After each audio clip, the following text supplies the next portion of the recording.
In today's lecture, we're going to be discussing motivation. There's many different types of motivation that psychologists study, but we're going to be focusing largely on work motivation, but there's also motivation related to hunger, thirst, as well as sexual drive. But again, for the purposes of our course and one way that you can kind of benefit from the concepts we're going to cover in this particular lecture, I've geared it more towards work-related motivation because it has applications to things that you might experience. So to start off our lecture, as I've done before, here is your dad joke of the day. Did you hear about the restaurant on the moon? It has great food, but no atmosphere. Ba-dum-tsh. So there are many theories of motivation. We'll talk about some of them as well as the flaws associated with them.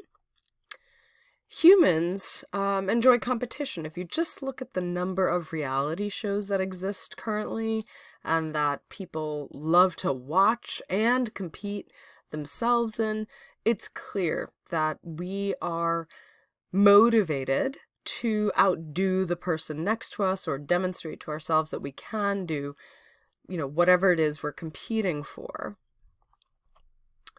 We also apply the same sort of competition to things like school or jobs, right? We often try to get better grades or look for the next job promotions. These are very similar to competitions. We are working harder or motivated for the prize, whatever it is we're trying to obtain, whether it's the better grade or a higher salary. Motivation, as psychologists define it, is a process. So it is a way that you can do something that determines the reinforcement value of an outcome. And I'll unpack that for you in a second. But just to reiterate, motivation is a process that determines the reinforcement value of an outcome. So another way to say this in more, English terms rather than scientific terms is that it is what we use, right? So what the final outcome of a particular situation is, how likely we are to engage in that behavior partly is dependent on how much we value the final outcome, the product. So another way to think about this is if winning a race is really important to us, we are going to be very motivated to engage in behaviors that ensures we end up winning that race. So reinforcement is referring to how willing we are to work for something. So if we value something, we are more motivated to work for it. And so another way to think about this is that motivation is something that makes us seek something more at one time or another.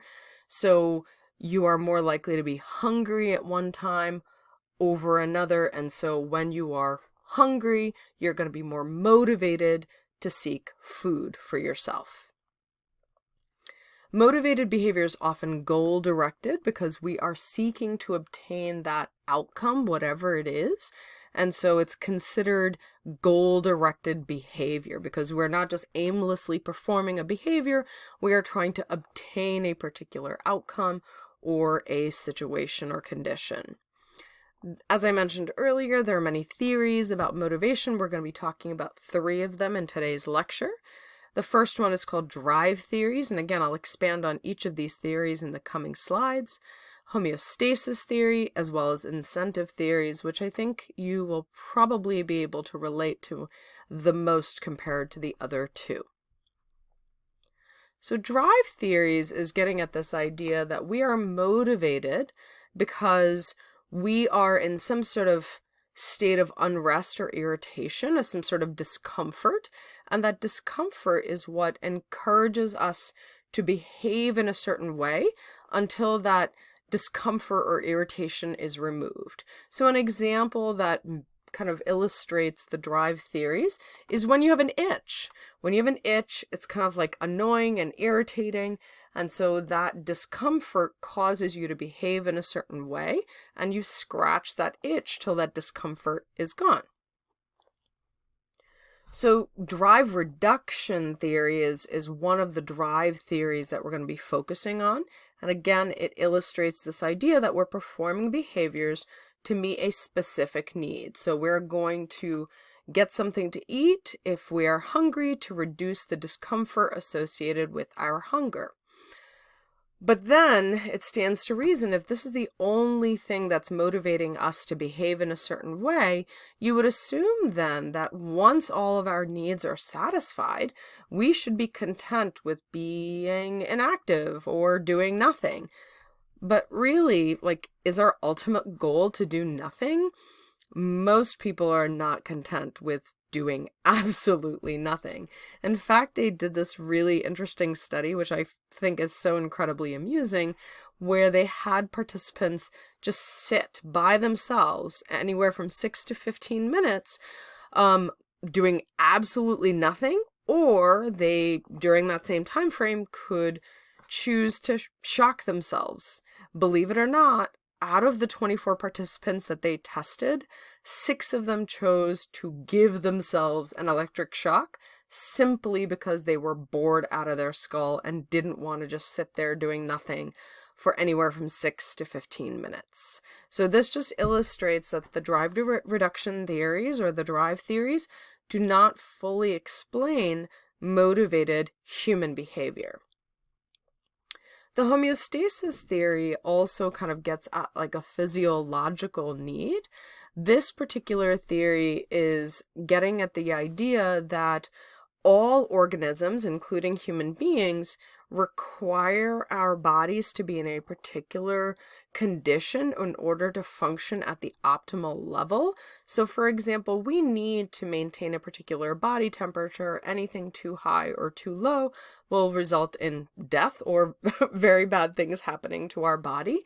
And so in order for our bodies to function in its optimal level, our body needs to be held in particular conditions, in this particular, I guess, conditions. Yeah, so that's pretty much it. And so homeostasis is kind of the mechanism that we are employing.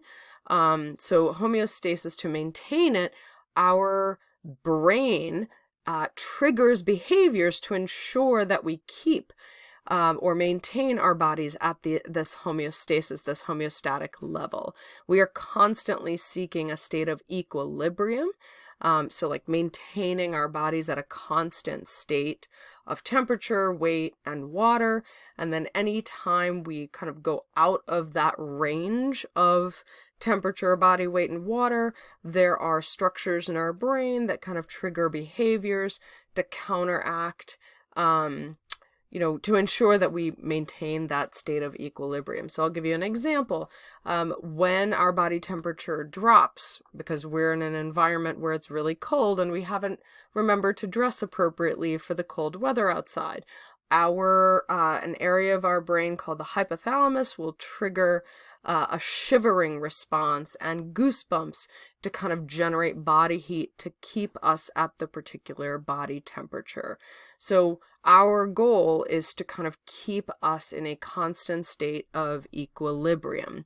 And so what the homeostasis theory is saying essentially is that when we fall out of those ranges of particular temperatures or body weights, we are going to behave in ways that brings us back to equilibrium. So in addition to triggering the typical, automatic responses like shivering and goose flesh, we might end up going and reaching for a hoodie or a jacket to warm up if we're feeling especially cold. So the homeostasis theory is arguing that our behaviors we are engaging in behaviors to maintain our bodies at its optimal level to function appropriately. But many animals, including human beings, engage in what is known as allostasis. So allostasis is this idea of behaving in a way in anticipation of future needs.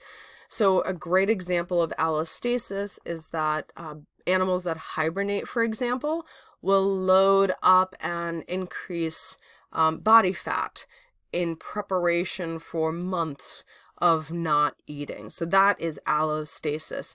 We engage in allostasis as well. So for example, if you know that you're not going to have time for lunch today, you might end up eating an especially large breakfast in anticipation of that future need. So allostasis is behaving in ways where we're maintaining those biological conditions in anticipation of how our circumstances may change in the future. But it's all a part of the homeostasis theory of motivation. Finally, incentive theories, which I think is probably the most relatable of the motivation theories we've talked about so far. So we're not just responding to our internal needs. Many of us behave or care about things that don't just keep us alive, right? So motivation isn't simply about responding to our body's needs. So it does include what's called incentives. So incentives refer to stimuli that pull us towards an action. So a different way of thinking about this is it's something that we're willing to work for, right? We're willing to behave in certain ways to obtain those incentives. There's two types of incentives or motivations, as your textbook calls it. There's extrinsic motivation or incentive, and these refer to rewards, like external rewards or punishments that we are either willing to work for or avoid, respectively. So an example of intrinsic motivation is you may not necessarily like a particular course or topic, but because you care about a good grade, you're willing to work and study for an assessment that's going to kind of dictate the grade you get in the course. There's also intrinsic motivation, or intrinsic incentives. These are kind of incentives or behaving in certain ways simply because we just enjoy them. So hobbies would fall into this intrinsic motivation categories. They're not necessarily bringing us any sort of reward per se, but we really enjoy engaging in them. So we are motivated to engage in those behaviors because we enjoy doing those behaviors. So if you like to play video games, for example, you're not really earning a better grade or there's no reward at the end per se, but you really enjoy it. And so the pleasure of the act itself is reward enough for you to continue playing in video games. The same thing might be, running, or playing tennis or crocheting, whatever it is you enjoy doing, you're motivated simply by the pleasure of performing the act itself rather than the reward that behavior might provide. So your textbook has a really nice chart, and here it is. This is the table that talks about the three different theories we just covered. It discusses the basic position around that theory, but it also talks about some of the weaknesses surrounding the three theories. And so we've kind of highlighted some of the challenges of drive and homeostasis theory. But one way that the incentive theory is kind of flawed is it doesn't take into account any kind of physiological or behavioral needs. And so the incentive theories are kind of by themselves insufficient in explaining all sorts of behaviors. So collectively, these three theories can probably fully explain human motivation.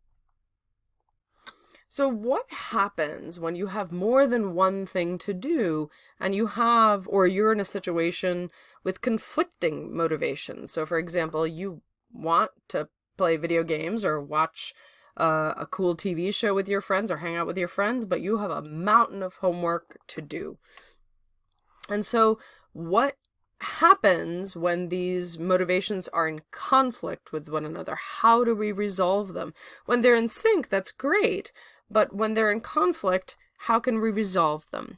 One of the ways in which we may be resolving conflicting motivations is Maslow's hierarchy of need. So Abraham Maslow, who's going to pop up later on when we talk about personality, Abraham Maslow was a humanistic psychologist, and he kind of developed a hierarchy of needs, which is kind of like a pyramid of needs.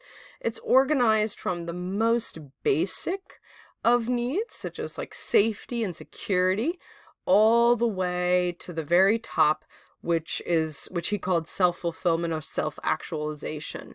The organization of this kind of pyramid or hierarchy of needs is the base of the triangle represents the most insistent and basic needs that require attention, and the ones that are lower than others will kind of get paid attention to more than the needs that are higher up. So for example, if you have two conflicting needs and one need happens to be below the other, you are going to choose to act towards that lower need as opposed to the one above it. And so here's Maslow's hierarchy of needs. So we've got physiological needs like food, water, oxygen, constant temperature, things that we kind of need to survive as organisms. And then we've got safety needs right above it. So these two represent the basic needs. The next two tiers represent psychological needs. So the need to belong and feel love and have social interactions. That's important. Esteem needs is above that one, where we want to kind of get recognition and a feeling of accomplishment. And then finally, the very last, at the very top of this pyramid, is the self-fulfillment or self-actualization, kind of reaching your full potential. And so what Maslow's theory, or how Maslow's theory can be used to argue these conflicting needs or conflicting motivations is, if you're feeling like you are hungry, if you are hungry, but you've got a mountain of homework to do, you're going to choose to go to the dining hall or prepare yourself something to eat instead of doing homework, which kind of falls into this esteem needs, right? Because physiological needs is much lower on the triangle. And when it's lower on the triangle, those needs are going to be more insistent, and we're going to be more motivated to complete or address those needs than the ones that are higher up on the triangle. One of the problems with Abraham Maslow, I've already mentioned these two bullets, but one of the problems with Abraham Maslow's hierarchy of needs is that it kind of omits parenting needs and emphasizes kind of like a very individualized self-actualization, that people are only caring about themselves and not necessarily about family or others. It's just really focused on the individual. And so this is one of the criticisms of Maslow's hierarchy of needs, and psychologists have come up with an alternative hierarchy of needs, one that is kind of diagrammed more like a Y rather than a pyramid, and it acknowledges the fact that some people may be seeking kind of the left side of the Y. They might be seeking esteem needs and reaching self-actualization, but there are going to be others who are going to choose sexual needs, childbearing needs, and child-rearing needs over this idea of self-actualization, and that's how they are going to resolve conflicting needs. But you'll notice that kind of the genetic survival, the basic needs, is present as the bottommost rung of even this hierarchy of needs, because if you are not feeling kind of in a position where you can survive, no matter whether you prioritize child rearing or esteem needs, you are going to those are going to supersede the desire for safety and hunger, if those are challenges that you are struggling with. So one of the ways that people can be motivated to kind of meet their goals is to set deadlines. One of the most powerful motivators is setting a goal. Like when you set a goal, you're more likely to accomplish it. So I'd ask you, which goal do you think is best? So pause the video and read each of these and decide which one you would choose to choose as kind of the best goal for yourself. Most people end up choosing the I will do my best, right? Because it seems like the least judgmental and one that is kind of a very positive goal, right? Unfortunately, psychologists say that when you pick do your best as your goal, it's the same as setting no goal at all. Because when you say I will do my best, you don't know what it is you're aiming for. Whereas when you say I will try for at least a C average, right? That's a particular specific goal. Or if you're working for an A in every course, that's also a specific goal. If you're typically a B student, BC students, then this particular goal is not achievable. And so the most effective goals are specific, challenging, but realistic. So as I mentioned, if you're typically not an A student and have never consistently gotten an A, then shooting for an A in every course is going to be really discouraging, right? Because you may find yourself in a situation where you can't achieve that particular goal. So setting realistic goals is also important. And so if you're setting goals in this way, it's likely to lead to what's called vigorous activity. So you're going to be more motivated if the goal is realistic, right? If it's something that you can achieve, if you've made a serious commitment publicly towards that goal. And again, this is kind of accountability. If you have a goal for yourself, like I'm going to go back to school, or I'm going to get a job, and if you make this goal apparent to somebody else, you're going to hold yourself more accountable than if you just make it to yourself. The other piece of setting goals is to receive feedback. Sometimes you don't know what is possible, especially if you're working towards something that you've never done before. So receiving feedback is really, really important. I'll give you an example. I was training for a half marathon several years ago, and I had never done it before. And so I didn't know how to prepare for it. And so working with kind of like a training group was really helpful because they were able to give me feedback on what I was doing well and what I wasn't doing well, so I could correct it to ensure that I achieved my goal, which was successfully completing a half marathon. So receiving a feedback is really, really important. And then finally, right, oftentimes goals can be difficult and may not occur in the next week or the next month or the next year, especially if you're working towards a college degree. But if you believe that achieving the goal is worth the effort, you're more likely to stick to doing what it is you need to do to achieve the goal. However, if you don't believe that the goal is worth the effort, it's going to be really, really hard to find the motivation to complete the task and achieve your goal. So what is a realistic goal? Most Americans will rate themselves as healthier, smarter, and better than average at almost everything.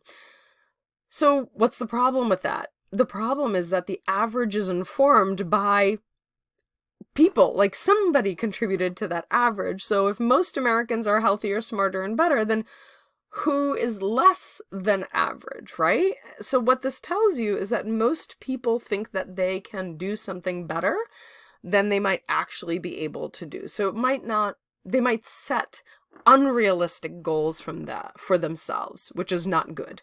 The other thing is many people tend to underestimate the time it's going to take them to complete a particular task.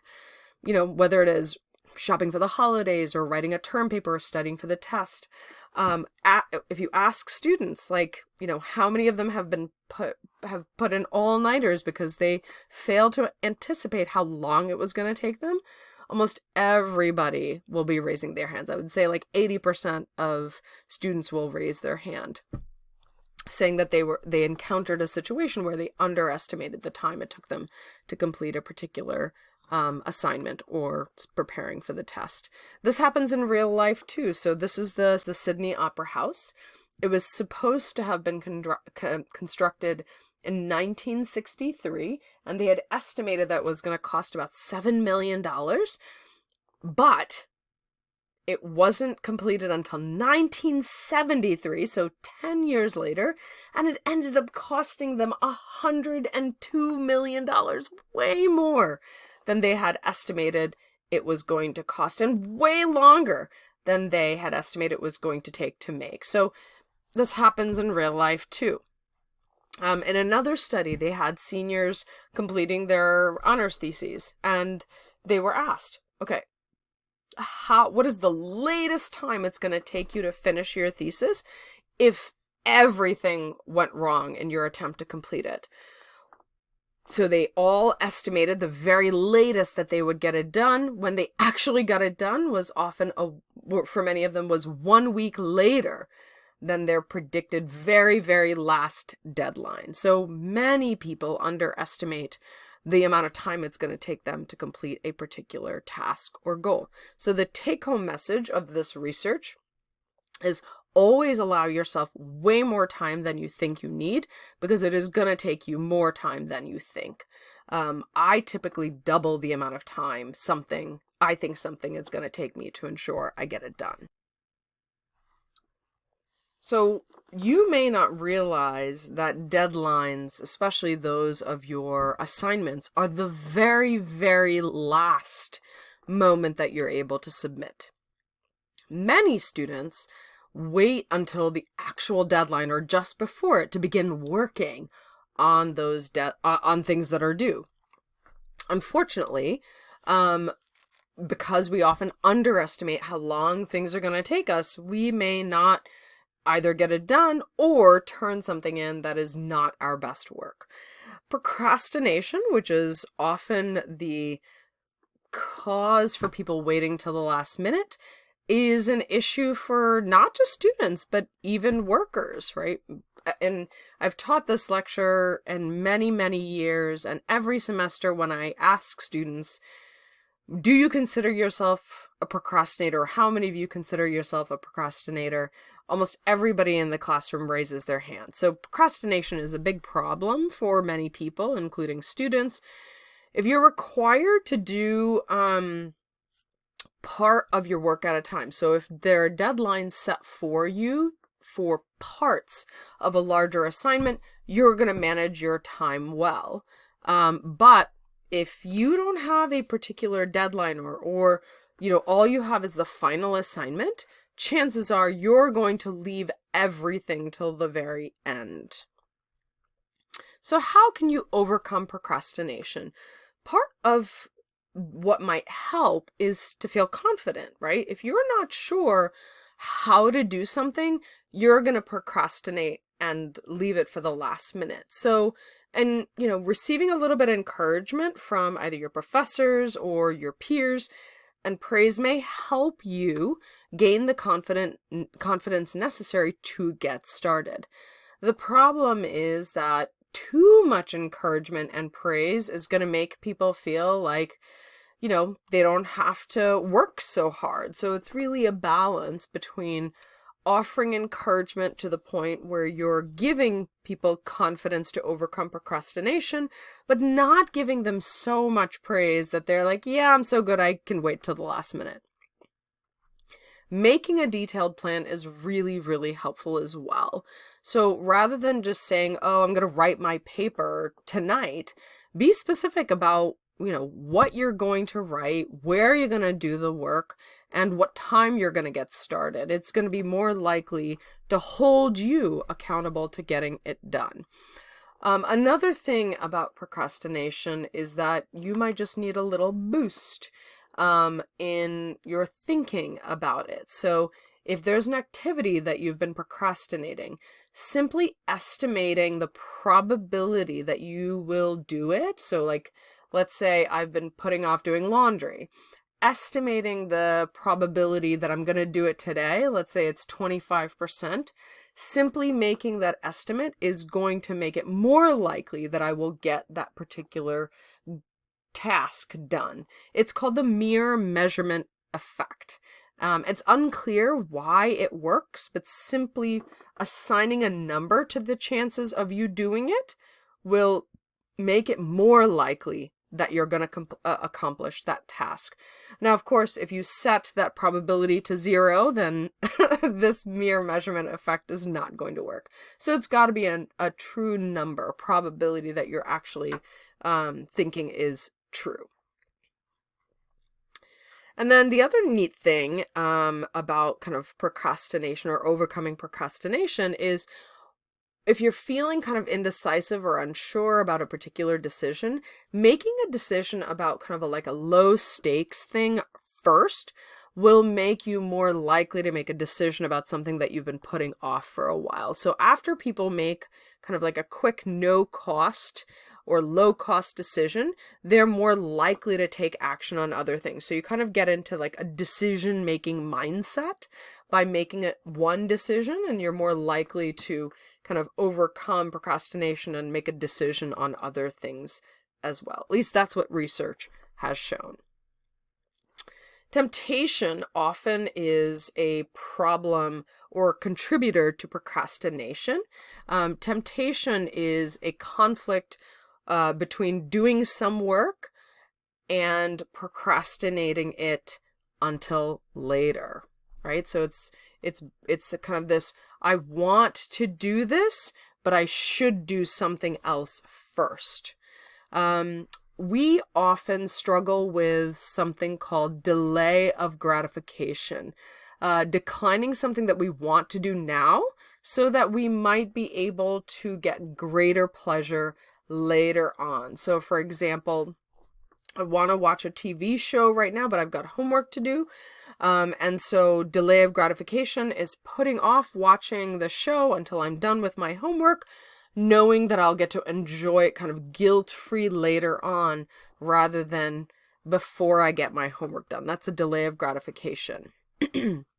So every temptation we encounter is typically this battle between the impulse, like I want to do something now because I enjoy it, and an effort to resist doing it now because doing it later is going to have or result in a greater benefit, right? They have actually devised, psychologists have devised, and you may have seen this or heard about this, devised a way to study delayed gratification in children, right? Children may not be able to articulate what temptation is or delaying gratification, but they designed a really clever experiment to study delayed gratification in children, and it's called the marshmallow effect. So what children are told, they're put in a room by themselves with a plate in front of them that has a marshmallow. And the researcher says, okay, here's a marshmallow, you're welcome to eat it, but if you don't eat it, when I come back, I will give you 2 marshmallows. So kids need, right, to delay their gratification and not eat the marshmallow so that when the researcher comes back, they'll get 2 marshmallows, right? Their kind of rewards will be doubled. Some children are able to resist the temptation of eating the marshmallow. Most end up succumbing to it. But what's really, really interesting is that they found the children that were able to delay gratification, right, and not eat the marshmallow, when they got older, the developmental psychologists tracked them and found that these children were more likely to handle frustration. They were, as adolescents, they were less distracted, and they were able to resist temptation better as they got older. They also did better at school. They had higher than average SAT scores. When they became middle-aged adults, these children that resisted eating that first marshmallow ended up being less likely to be overweight. So having or working your delayed gratification muscle as children or even adolescents has its benefits because it will result in kind of these long-term, longer consequences to your actions. So it's really interesting where this delay of gratification is kind of an inherent quality, but it's certainly something you can develop and work towards developing as you get older. What's great about temptation is as you get older, it's much, much easier to resist temptation and engage in delaying gratification. So as we get older, we're more likely to put off doing the thing that I want to, so that when I do get to do it, it is much more rewarding, right? So rather than purchasing an awesome pair of shoes that I really, really want right now, I'm going to put that money aside and save it for getting a car instead. Most people, not surprisingly, overestimate their ability to resist temptation. And because they think they're going to be really good at resisting temptation, they're more likely to put themselves in a situation that's going to test their ability to resist it. And so one way to overcome temptation is to commit to an action well in advance. So rather than kind of saying, okay, I'm going to resist smoking, right? Because you're trying to quit smoking, let's say. Committing to the action, hours before you go expose yourself to a room full of people smoking, say, I'm going to quit smoking and I will not smoke no matter how difficult it is, right? I'm just going to not even purchase the pack of cigarettes. I'm not going to bum cigarettes, whatever it is. One way to overcome temptation, obviously, is to avoid situations that are going to be tempting. But if you can't avoid situations that are going to be tempting, you commit to an action well in advance. Resisting one temptation often helps with resisting that same temptation later. And so if somebody says like, hey, do you want a cigarette when you're trying to quit, and you say no, it's going to be much easier for you to say no when somebody else offers you that same temptation later on. But here's the problem, because we're human beings and this is how we work. When we resist a temptation, we kind of feel like we're owed to something else. Like, okay, well, I didn't smoke tonight, so I'm entitled to something else. And they're gonna likely engage in some other vice that they should probably avoid. So this is a problem with resisting temptation. Part of what's going to happen is your ability to resist temptation depends on what you see other people doing, right? So if you're seeing other people kind of not holding themselves to quitting smoking, you're more likely to give in. If you see others cheating on exams, you're more likely to cheat on exams or assignments yourself. So we tend to justify our behaviors based on what we see other people doing, and it pertains to temptation as well. All right, so that was it for the motivation lecture. Sorry to end on such a downer, but motivated behaviors vary from time to time, situation to situation, and person to person. Behaviors persist until a particular goal is reached. Motivation as drive reduction. Motivation can be seen as drive reduction, but people also strive for new experience, not just simply to kind of reduce an itch or irritation. Many motivated behaviors tend to help maintain the body in its equilibrium, but behaviors can also be engaged in to anticipate future needs, which was the allostatic theory we talked about. Motivations are partly under the control of incentives, the external stimuli that pull us towards certain actions, but also intrinsic motivations, of the joy of doing a task versus extrinsic motivations, which is the possible reward or outcome of a particular situation. People seldom do anything for just one reason. So setting goals motivates stronger effort if the goal is high, so challenging but realistic. People tend to underestimate how much time and effort they will need to apply to achieve a particular goal. Deadlines tend to motivate people to work harder, so setting one for yourself well before the actual assignment is due is going to be helpful. And then when people get started towards their goal, if they have specific plans about what they're going to do, when and where they're going to do it, they're more likely to achieve those goals. Temptation, finally, is a conflict between want versus should, now versus later. And one way to overcome temptation is to commit to an action in advance. All right, so here are your exit ticket questions for this particular lecture. As always, if you have any questions about the material, or if you're not sure what one of the exit ticket questions asking, please don't hesitate to put that in your submission. Just make sure to not, use the internet to answer these questions, because really they're testing your understanding. So I'm not looking for accuracy. I just want to see that you've made the effort to try to answer these questions.